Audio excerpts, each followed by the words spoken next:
Hello folks, welcome back to my channel. I'm the Lone Adventurer. Thank you very much for stumbling your way upon this video and joining me for another adventure. Today I'm going to be playing through Enter the Dismal Armory, which is a micro RPG, a solo micro RPG set in the world of Wasteland Degenerates, which is an upcoming game based on Cyborg and Mork Borg from Scott C. McDonald, with pictures and layout by Matthew Myslinski, and is a game based on Dark Fort, the predecessor to Mork Borg. And all you need to play this is a pencil, some paper, and a few different dice. So I'm going to have a go at playing through this game today with you. We'll see how it plays. If it's something you want to check out yourself, there's a link in the description below. I believe it is pay what you want, but I urge you, of course, to contribute a little bit of money when you pick it up. It's something that you can easily print out yourself, as I have done here. It only requires 3 bits of paper, so you print it out, you fold it, and you end up with a little booklet with 12 pages in total. If you're familiar with Dark Fort and games of that ilk, you will know largely what to expect with this, though this game provides a slightly more expanded version of that model. There's a little bit more going on here, a little bit more in the way of flavour, and the world in which it is set is quite imaginative and strange, so it is worth checking out, in my opinion. But we're going to have a little look at it today and a little playthrough, and I feel like I'm waffling now, so I'm going to stop. First thing we need to do, as you would imagine, is character creation. And these 2 pages here are entirely dedicated to that. We are going to set some abilities, establish a number of hit points and warps, which are essentially re-roll opportunities, so you can roll dice again if you don't like what you got. Then we're going to give our character a history on the roll of a dice, a starting weapon, and then depending upon what we roll on the starting weapon, we might end up with a Cosmos interface. This game is set in a cyberpunk future, so you can have all sorts of weird and wacky tech. So these are sort of weapons that do other things beyond the normal weapons, but we only get one of those if we roll a 1 to 6 on a starting weapon. I don't have a character sheet for this. I don't think there is a character sheet for this, but that is okay. I have a piece of paper here, and I'm going to, let's put that there. I'm going to make notes about our character as we go. So let's start with the abilities, shall we? Now, in order to work out what our abilities are, we are going to be rolling a d4 to get a number, and then we will roll the d4 again to get a second number. So we will end up with a score for each ability between -3 and 3. So this is the way of generating stats in any game that uses the Mork Borg rule set. So it's an indicator right off the bat that if you are familiar with that style of game and that stable of game, you are going to easily get into this without any problems. Although this game is easy to get into by and large anyway, especially if you watch this video all the way through to the end, which I'm sure you will. Okay, let's crack on, shall we? So I'm just going to write down the different abilities here. So we've got strength, agility, presence, toughness, and knowledge. Chips is the currency, and we'll also have an inventory, though that will just have our starting weapon in initially. So I've popped those on here as well.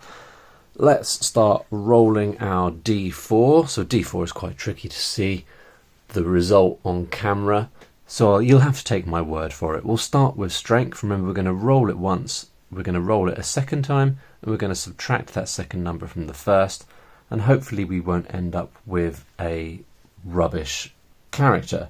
Now, last time I played, I got some pretty good numbers, so probably that won't happen this time. Yeah, that's going to be bad. So that's 1 minus 2. So my strength is -1, and that's for melee attacks. So that's a pretty bad start. 3.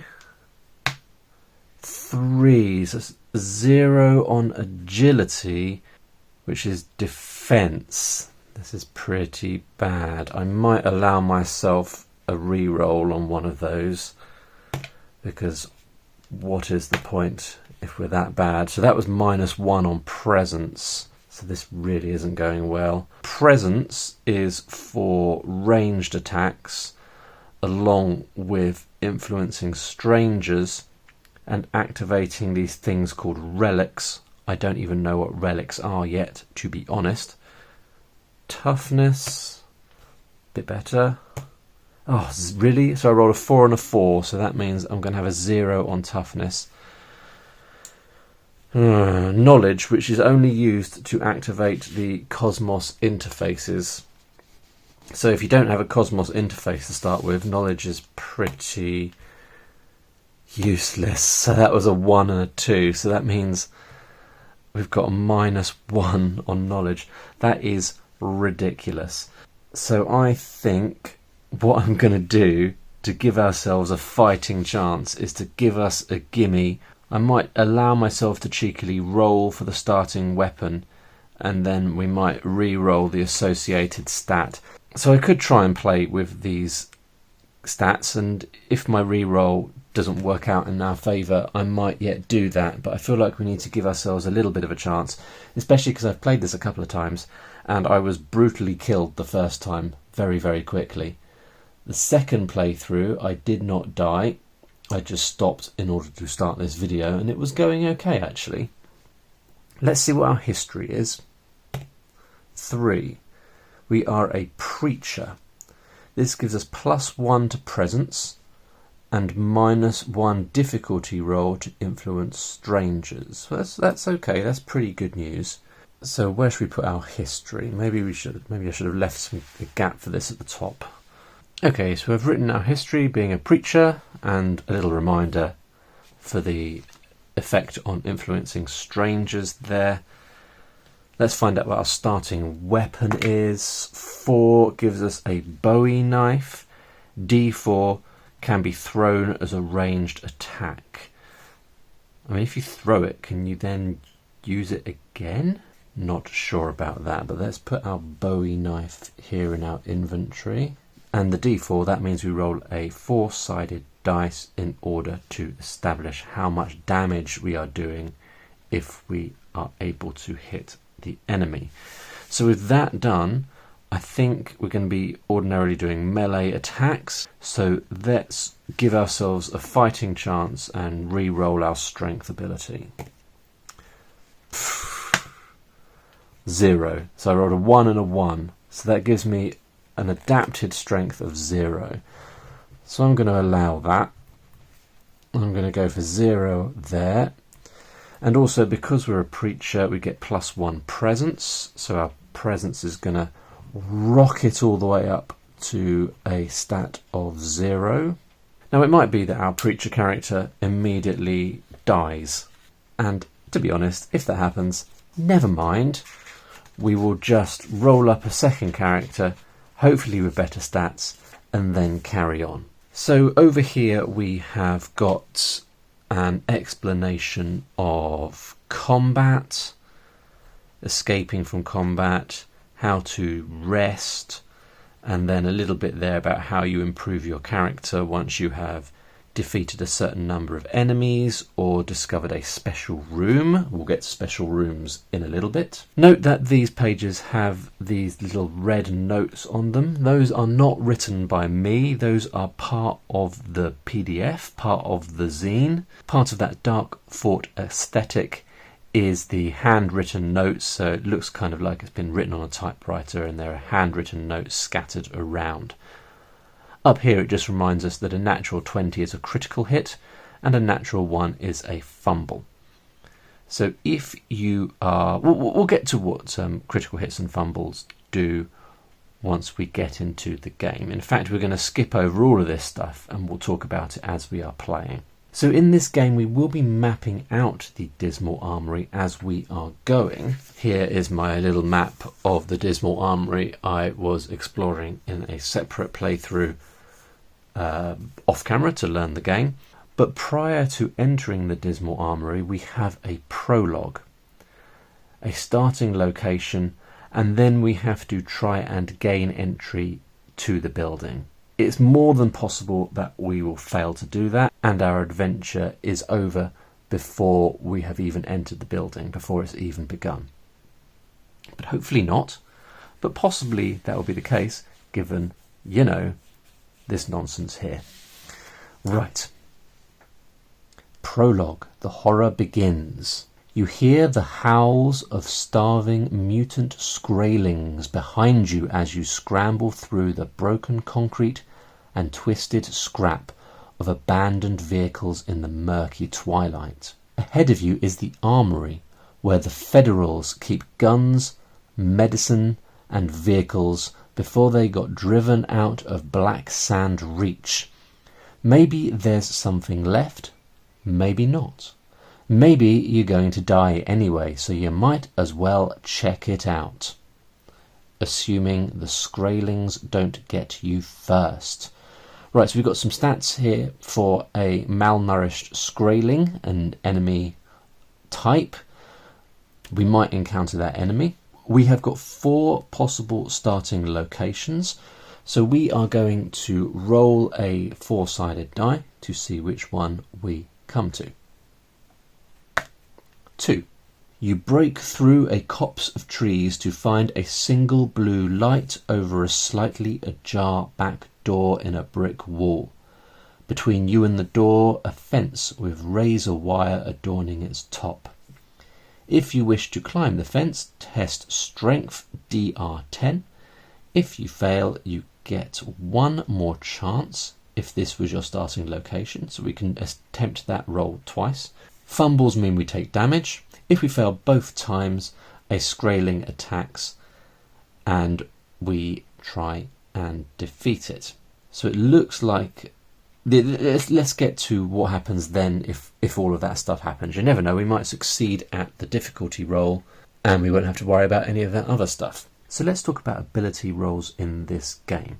In order to climb this fence, we are testing Strength DR10, and that is a difficulty roll number. I think that's what DR stands for. I'm not sure. Maybe I'm just picking it up from other games. I can't remember if it says anywhere what DR stands for. Maybe it does. But essentially, that is a meet or beat target. So in order to climb the fence, successfully scale the fence, we have to roll a 20-sided dice. We then add on the ability that we have been given there, which is Strength. My Strength is 0. And if we get 10 or more, then we will have succeeded. So basically I've got to roll a 10 because I'm not adding on anything. 17. That's good news, isn't it? So we have successfully climbed the fence. We are able to get into the building and we don't have to fight the Skraeling, and we haven't damaged ourselves on the fence. We don't have to go to any of the other locations. It's all good. You might notice here we've got a run left or run right. So essentially, if we failed to get over the fence and we then defeated the Skraeling, we would have the option to either try and climb the fence again, or run left, in which case we would go to entry 3, or run right, in which case we would go to entry 1. The different locations require different stats for the rolls that you're making, and different sort of encounters and different things happening. But we don't need to do any of that because we are into the building and we are inside the armory. Once you get inside, things get confusing. The armory is one of many places in the world that no longer conforms to the laws of space, time or physics. You'll want some graph paper, tinker with the rolled results and try to reconcile doors as well as possible. It's not that serious. So basically you're just drawing it out and making it work on the page. So to roll for room type, we're going to roll D10. So let's roll to see what type of room we are going into. 7. 7 gives us a locker room. It's going to be D4 plus 1 wide and D4 plus 1 long.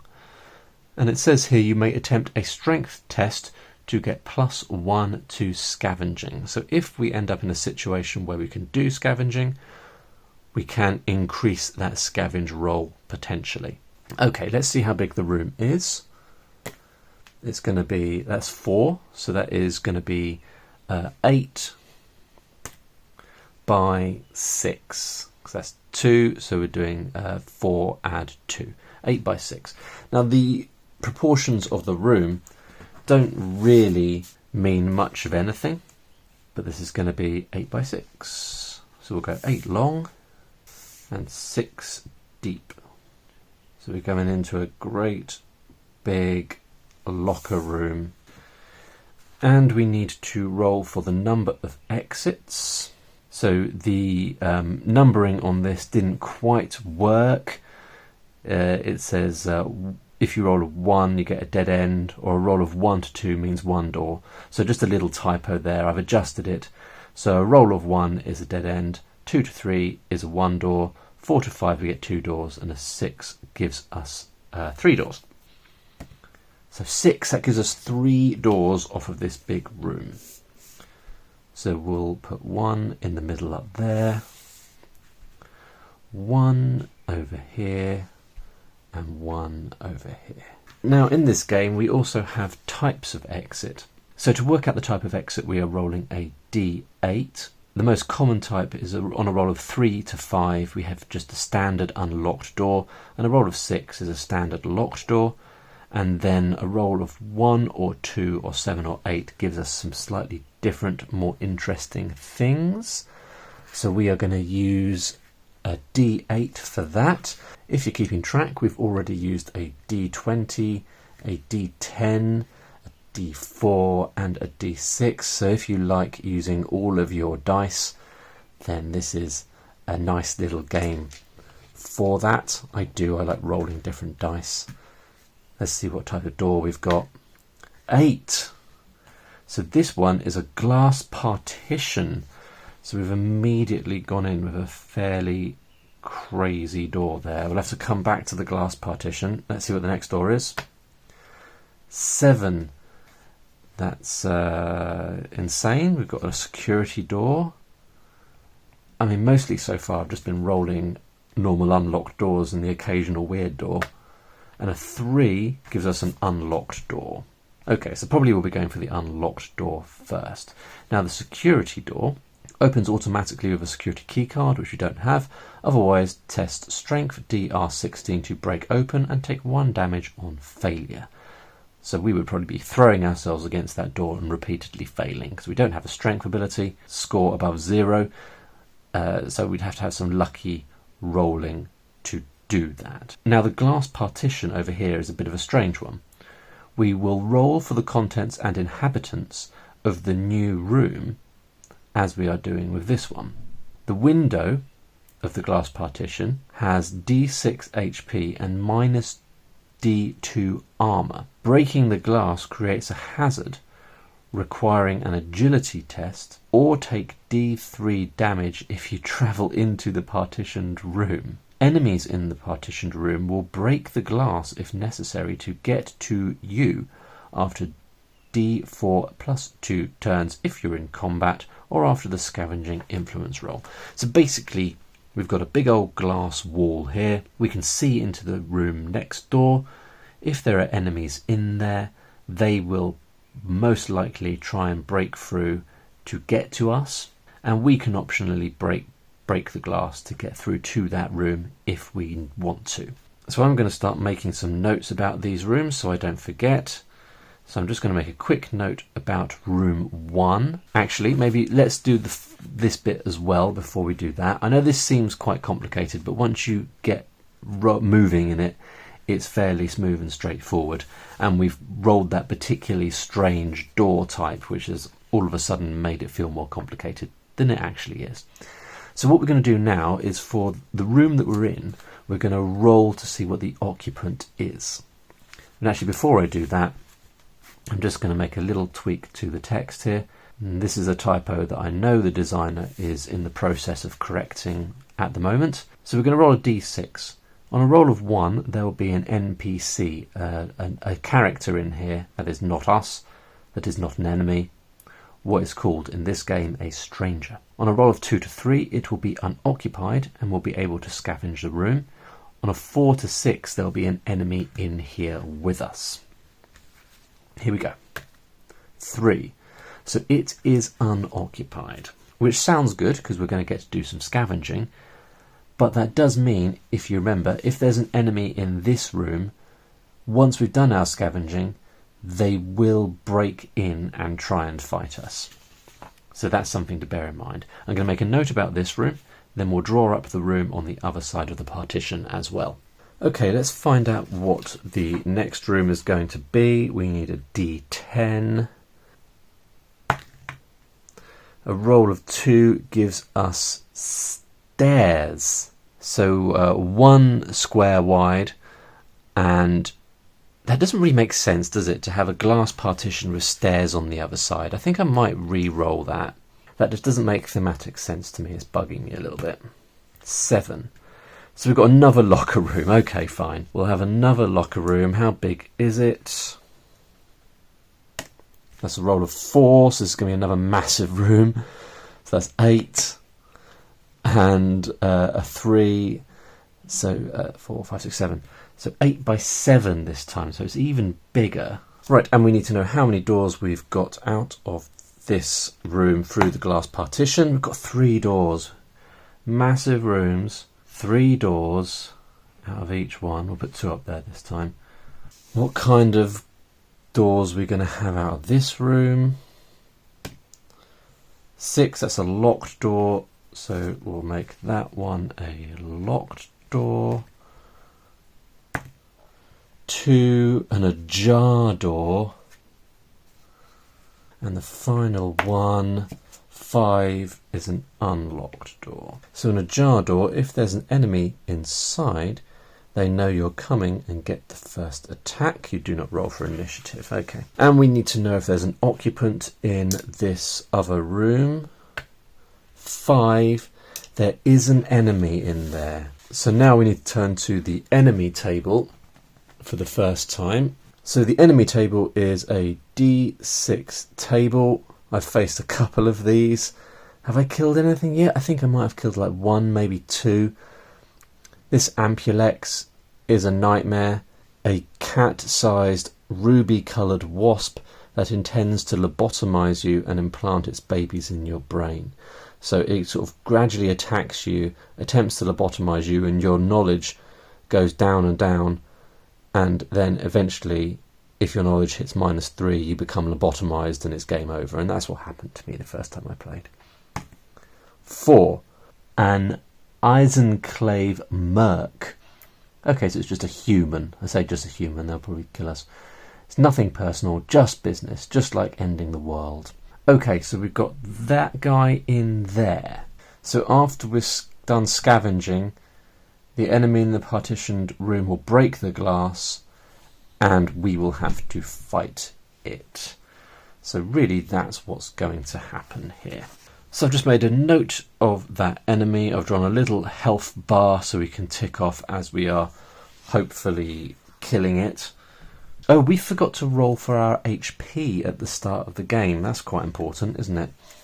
Let's do that before we scavenge the room that we're in. So we need a D8. So it's going to be D8 plus toughness. My toughness is 0. 2. Really? No, we're going to have 1 reroll on that. 6. Okay, so we've got 6 HP to start. And we also get some warps, which will allow us to re-roll. And chips. How many chips do we get? There's a bunch of stuff that I didn't do. So chips are the currency. So we're going to start with D4 chips, 3. The chips are individually foil wrapped protein coins. So this is the currency in this world that we find ourselves. We've got our hit points, we've got our currency, and we also need warps. So I might put that down here. And this is going to be D2. So we're going to roll D4 and then we'll half it and round up. And that's how many warps we'll have. Whoop, that was 2 by the way. So that just gives us 1 warp. And we can spend that warp to re-roll any die at any point. And then whenever we rest, we can roll to gain additional warps. Okay, so with that done, we can now finally do some looting. Because if you remember this first locker room that we found ourselves in, we noticed an enemy through the glass partition on our left. Maybe they didn't notice us immediately, so we have time to do some scavenging. We're going to roll D6 to scavenge. 2, D6 times 10 chips. That could be good. Ooh, look at that, 6. So 60 additional chips. That feels significant. So we're up to 63 chips all of a sudden. Very handy. Although last time I scavenged, I got some drugs, which allows you to heal HP. So that is also beneficial. So with the looting done, the Eisenclave Merc on the other side of the partition is going to smash through into this room, and we are going to have to fight them. So let's have a look at the Eisenclave Merc's stats. They have got HP 7, so 7 health points, 7 morale, so that is all about whether they're going to try and run away if I am beating them up. Body armor minus D4, that is annoying. That's very annoying. That means they're going to be absorbing some of the damage that I do to them. Their rifle does D8 damage, which is insane when you think I've got no body armor and 6 HP. And it's also got a flashbang, uses on the first round. Test toughness or 2DR on all tests for D4 rounds. Quite complicated there, at least for my simple little brain. We'll tackle that as we're going. It's nothing personal, just business. +1 to loot rolls. This sounds like it's going to be an absolute nightmare. We could consider running away. We'll see how it goes. Right, so we've got some combat here. We need to roll for initiative to see who goes first. 1 means the enemy goes first. This is a nightmare. Alright, flashbang, use on the first round, test toughness. Now, interesting that it just says test toughness. Now, the Mork Borg way, and the Dark Fort way, and presumably the way for this game as well, is that if it doesn't give you a difficulty rating for your ability roll, then the standard is 12. So if it says test toughness, what I think that means is do an ability check. You're aiming for 12, and if you fail, you fail. Yeah, that's what it means. So we're going to roll the dice, roll the d20, and we've got 6. So that is a fail. So that means it is going to be 2DR on all tests for D4 rounds. This is ridiculous. So 3 rounds. I think that this is going to go badly. So this is the first round in which we will have that disability because the Merc set off his flashbang. The Merc is going first. They have the initiative. So on the enemy turn, you roll agility against DR12 and take the listed damage on a failure. This is gonna be bad. All right, so essentially you're doing a defensive roll rather than doing a roll for them attacking is the way to think about it. So we're rolling agility to see whether we defend against their first attack. So we're rolling d20, we're aiming for 12, we're adding on nothing because our agility is 0.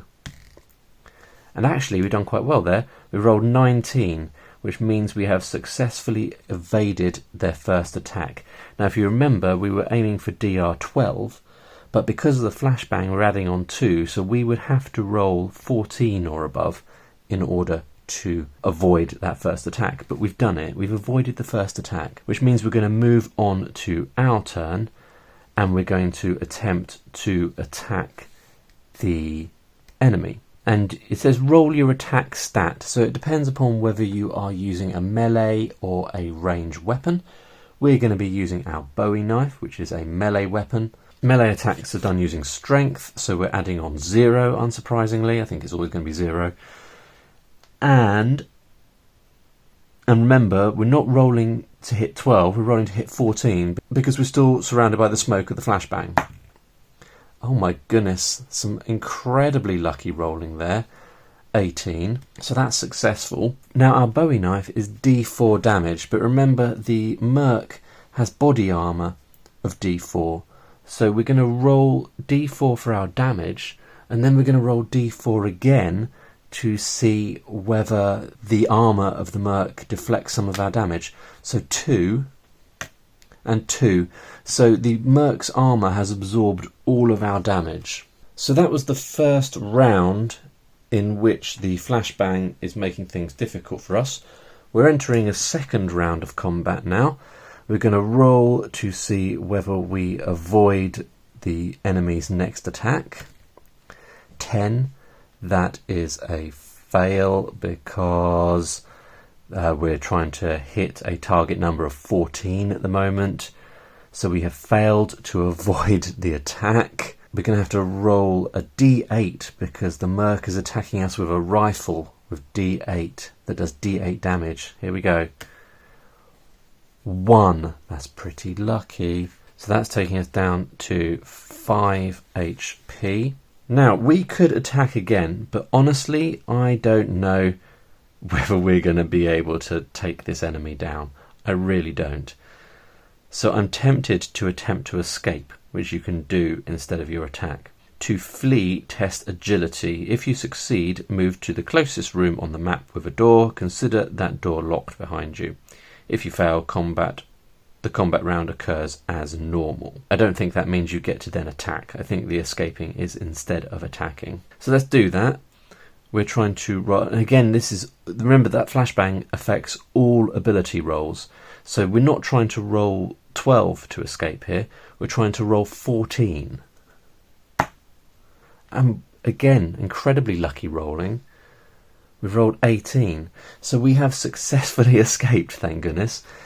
So we are legging it through this unlocked door here into the next room, and then the door behind us is becoming locked. That door is locked, so it's clicked locked behind us.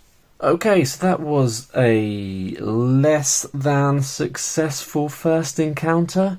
I don't know whether we sort of leave him in there, so we assume he is in there, and if we want to go back and fight him once we're a bit more tooled up, then theoretically we could. But we've gone through here. So whatever is through here is going to be room number 3. So our preacher is going to catch his breath, have a look around, and hopefully not find himself in a room with another Eisenclave Merc. So let's roll and see what is in this next room, shall we? So we're going to roll for room type. That's the wrong dice. 2, stairs. Okay, so we've got some stairs. 1 by 3. What does it say for stairs? Roll d4. That just dictates whether it's up or down. I'm not sure what difference that would make, really. Okay, so let's just roll d4 to see whether it's up or down. It's down, so we found some stairs down, presumably into a subterranean level. And then it says roll twice on the scavenging table and take the lower result. Okay, but I guess we still need to roll to see whether there's an occupant in this room. So let me just make this a bit more stairy. And do we need to roll for the number of exits? I might just put 1. We'll just have 1 at the bottom of the stairs. Is there anyone in here? 3. That means it's unoccupied. Good news. So let's do a scavenging roll. 5 gives us 1 anti-personnel mine. If attacked while resting, D3 enemies take D12 damage. Handy. I'm not going to complain of finding an anti-personnel mine. Let's push on. Oh, we need to know what type of door that is, don't we? That's a D8. 5 gives us an unlocked door. Good, good. So let's just go through into the next room. Roll for room type. 1, a hallway. So that's going to be 1 by D6 plus 1. 6, so 7. A very, very long hallway. There we go. How many doors are we going to have? 3 gives us 2 doors. No, it gives us 1 door. So I suppose we'll put the door at the end of this long subterranean ominous hallway. So we need to work out if there are any occupants. Oh no, we need to work out the type of door, sorry. 7. It's a security door. It's quite bad news. Because there's nowhere else to go. There's a dead end. No, we're not having a security door. Okay. Here we go. Type of door. 2. An ajar door. Oh, good. Okay. So if there's an enemy on the other side, they have the jump on us because they heard us coming. But what about the current room? Is there an enemy in here? 5. Yes, there is. Okay. So what enemy have we got in this room? 4. No. It's another Merc. Oh, this is ridiculous. Okay. Well, hopefully this one won't successfully use its flashbang. So we've got another another Eisenclave Merc. He's also obviously got 7 HP. And we're going to have to fight them. We're going to have to fight the Merc because it worked out so well last time. So let's roll a D6 to see who has the initiative. Obviously the Merc has the initiative. So first round, I think they're just going to use... Actually, I think it's fair to say that using the flashbang is their action for the first round, rather than doing a standard attack. I'm going to do that because that feels fair. So we are going to test our toughness. Doesn't say what to roll for the toughness, so I'm going to assume 12 again. So we're trying to roll 12 or more. 16. Thank goodness for that. The flashbang fails to work and we get to do an attack. So we are going to roll d20 and we're hoping to roll 12 or more. No modifications because our strength is 0. 5 is a fail. So the enemy gets to attack. We're going to roll our agility to defend. Successful defense on a 12 or more. Luckily they're not having that flashbang modifier that we had in the last fight. So that is a success. We have succeeded at avoiding their attack. Back to our attack. Now do we want to run away? Let's not run away. So we are going to attack. Here we go. 5, that is a fail. We were trying to hit 12 and we failed to do so. So the enemy gets to attack back. We're going to try and leap out of the way using our agility score. 14, that's a success. So we've managed to leap out of the way. So we're in a bit of a stalemate here. We will try for one more attack, but doing damage to this guy is going to be so tricky. Let's go. Attacking. 7, that's a fail. Then we're going to try and defend. 5, that's a fail on the defense roll. So they're doing D8 damage. Ridiculous. 3 points of damage, taking me down to 2 HP. let's try and escape.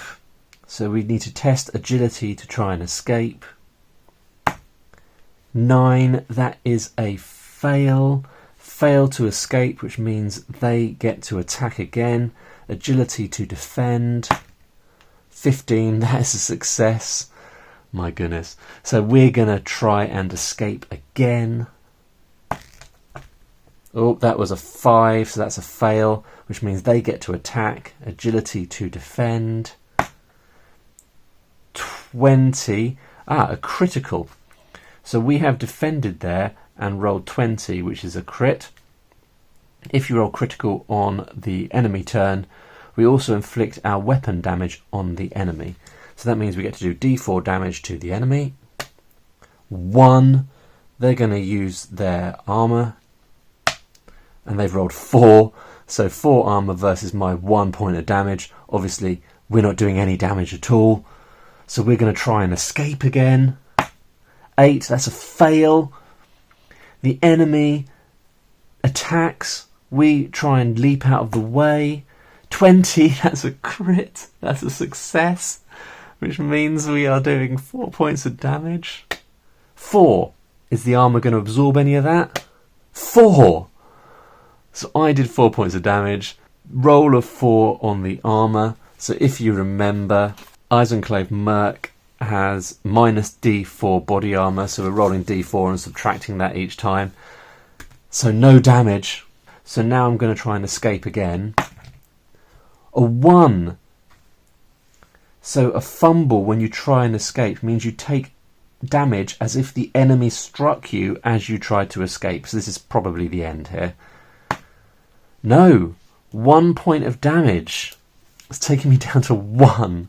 I mean, what a pitiful delve into the Dismal Armory this is, quite frankly. Just getting battered in a hallway underground. Okay, so the enemy gets to attempt to attack me. Agility roll to defend. 6 is a fail, which means they're going to do 1 point of damage, and that's all they need to do, really. So our preacher, I mean, at least he got into the building, but it didn't really work out for him, did it? Preacher is no more. I would say, by and large, that can be considered a failed delve into the Dismal Armory. I'm going to have another go. We'll call this part 1. We'll give another character a go in part 2. We will re-roll everything and start afresh, going into the Dismal Armory, and see how that goes. Hope you enjoyed that, folks. If you like the look of it, as I said, it's available on itch.io. Pay what you want. There'll be a link in the description below. See you in the next one. Bye for now.